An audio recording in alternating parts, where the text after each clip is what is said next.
بسم اللہ الرحمن الرحیم۔ السلام علیکم ورحمۃ اللہ وبرکاتہ۔ دوستو، آج کل لوگوں میں ڈپریشن بہت تیزی سے پھیل رہا ہے۔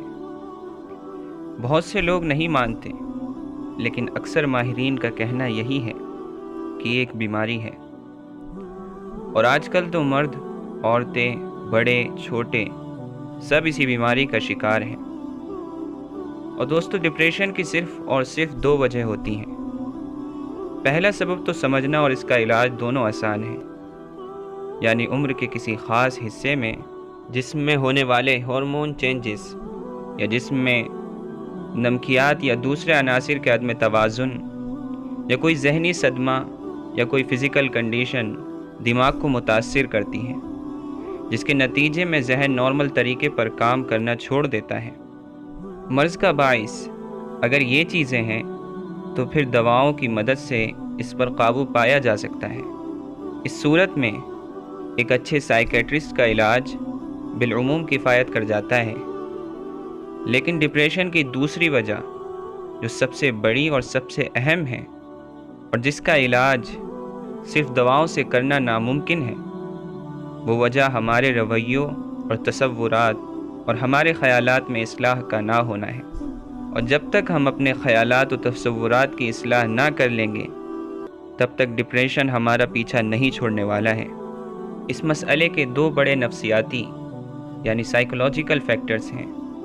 پہلی چیز یہ ہے کہ ہم اس بات کو عقیدے کے طور پر تو مانتے ہیں کہ دنیا ایک آزمائش گاہ ہے، مگر شعوری طور پر اسے تسلیم نہیں کرتے۔ یعنی ہم اس کا زبانی اقرار تو کرتے ہیں کہ اس دنیا میں ہمیں ایک امتحان سے گزرنا ہے، لیکن اس کو دل و دماغ کا حصہ نہیں بناتے، اس کو زندگی کے ایک اساسی اصول کی حیثیت سے قبول نہیں کرتے۔ یہی وجہ ہے کہ ہر مصیبت، ہر ناکامی اور ہر محرومی پر ہم شکایت کرتے ہیں اور ہمارا دل مایوس ہو جاتا ہے۔ یہ کیا بات ہوئی کہ ساری ناکامیاں ہمارے ہی حصے میں آنی ہیں؟ کیا دکھ ہمیں ہی سہنے ہیں؟ گرنا ہے تو ہمیں ہی گرنا ہے، مصیبتیں جھیلنے کے لیے ہم ہی رہ گئے ہیں، تکلیفیں ہمارا ہی مقدر ہیں، محرومیوں نے ہمارا ہی گھر دیکھ لیا ہے۔ ان جملوں کا مطلب یہ ہے کہ ہم نے اس بات کو بطور اصول تسلیم ہی نہیں کیا کہ یہ دنیا ایک دارالامتحان ہے۔ یہی چیز ہے جو مایوسی اور ڈپریشن کا اولین باعث بنتی ہے۔ جب ہم اس دنیا کو امتحان کی نہیں بلکہ نتیجے کی جگہ سمجھتے ہیں، جب ہم اسے جد و جہد کا نہیں بلکہ جزا کا مقام تصور کرتے ہیں، اور جب ہم اسے عارضی نہیں بلکہ مستقل ٹھکانہ مانتے ہیں، تو پھر ہر مشکل، ہر مصیبت اور ہر ناکامی ہمارے لیے ڈپریشن کا باعث بن جاتی ہے۔ چنانچہ یہ ضروری ہے کہ اس بات کو شرح صدر کے ساتھ مانا جائے کہ یہ دنیا امتحان کے لیے بنائی گئی ہے۔ یہ ایک آزمائش گاہ ہے۔ اس میں رنج و راحت، غربت و امارت اور ترقی و زوال کی جو حالت انسان کو پیش آتی ہیں، وہ اسی سبب سے ہیں۔ اس میں کامیابیوں کی کوئی ضمانت نہیں دی گئی۔ دوسری چیز یہ ہے کہ ہماری مجموعی تربیت صبر و شکر کی نفسیات پر نہیں ہے۔ ہماری مجموعی تربیت یہ ہے کہ جب ہمیں کوئی نعمت ملتی ہے تو اسے ہم اپنا حق سمجھتے ہیں اور فخر و غرور میں مبتلا ہو جاتے ہیں، اور جب کوئی مصیبت، کوئی تکلیف آتی ہے تو اس کا الزام دوسروں پر عائد کر دیتے ہیں، یا پھر اللہ سے شکایتیں کرنے لگتے ہیں۔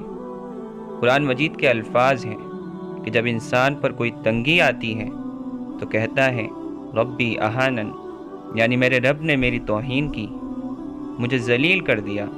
یہ ناشکری ہے۔ سورہ ہود میں اللہ تبارک و تعالی نے انسان کے اسی رویے کو بیان فرمایا ہے۔ اللہ تعالیٰ ارشاد فرماتا ہے، اور اگر ہم انسان کو اپنی رحمت سے نوازتے پھر اس سے محروم کر دیتے ہیں تو وہ مایوس ہو جاتا ہے اور ناشکری کرنے لگتا ہے، اور اگر اس مصیبت کے بعد جو اس پر آئی تھی اسے ہم نعمتوں سے نوازتے ہیں تو کہتا ہے کہ میری مصیبتیں ختم ہوئیں، اور پھر وہ پھولا نہیں سماتا اور اکڑنے لگتا ہے۔ دوستو، ہمارا یہ رویہ درست رویہ نہیں ہے۔ درست رویہ یہ ہے کہ ہم ہر مشکل اور ہر مصیبت میں صبر کو اختیار کریں اور عزم اور حوصلے کے ساتھ اس کا مقابلہ کریں۔ دوستو، ہم ایک بات سمجھ لیں کہ ایسا نہیں ہوتا کہ لوگوں کو تکلیفیں نہیں آتی، ان سے تو کوئی انسان محفوظ نہیں ہے۔ فرق یہ ہے کہ جو آدمی صبر اور شکر کی نفسیات میں جیتا ہے وہ تکلیفوں کے بجائے نعمتوں کو اپنی توجہ کا مرکز بناتا ہے۔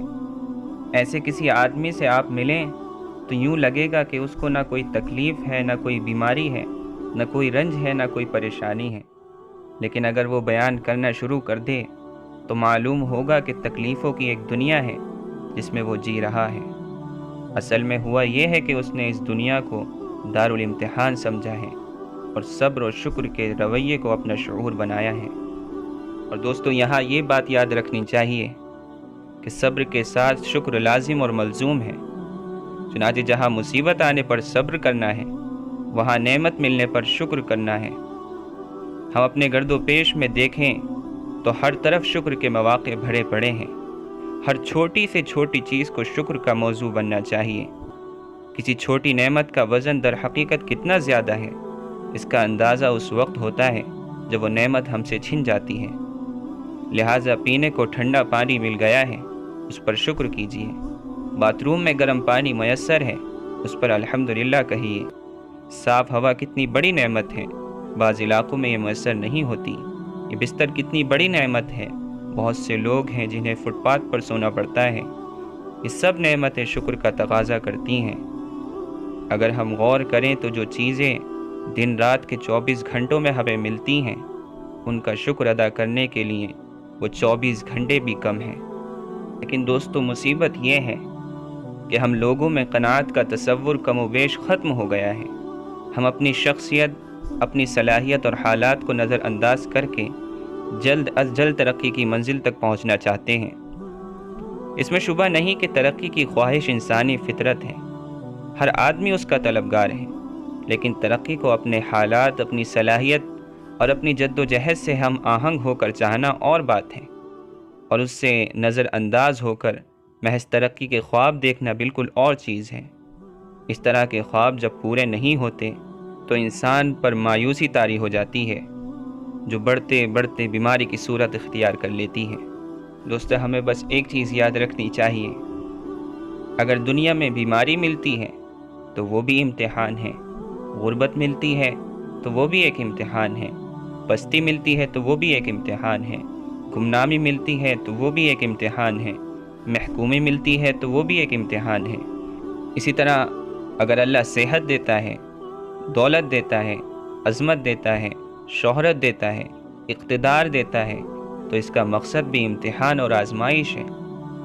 رنج و علم اور ناکامی اور نامرادی ہمارے صبر کا امتحان ہے، اور راحت اور آفت اور کامیابی اور کامرانی ہمارے شکر کا امتحان ہے۔ یہ امتحان یا آزمائش اللہ کی اسکیم ہے جس میں ہمیں بہرحال گزرنا ہے، لہٰذا ہمیں اسے محض ایک نظریے اور ایک عقیدے کے طور پر قبول نہیں کرنا چاہیے، ایک حقیقت واقعہ کے طور پر ماننا چاہیے۔ اس حقیقت کو ہمارے شعور کا، ہمارے وجود کا حصہ بننا چاہیے، ہماری سوچیں بھی اس پر مبنی ہونی چاہیے اور ہمارا عمل بھی۔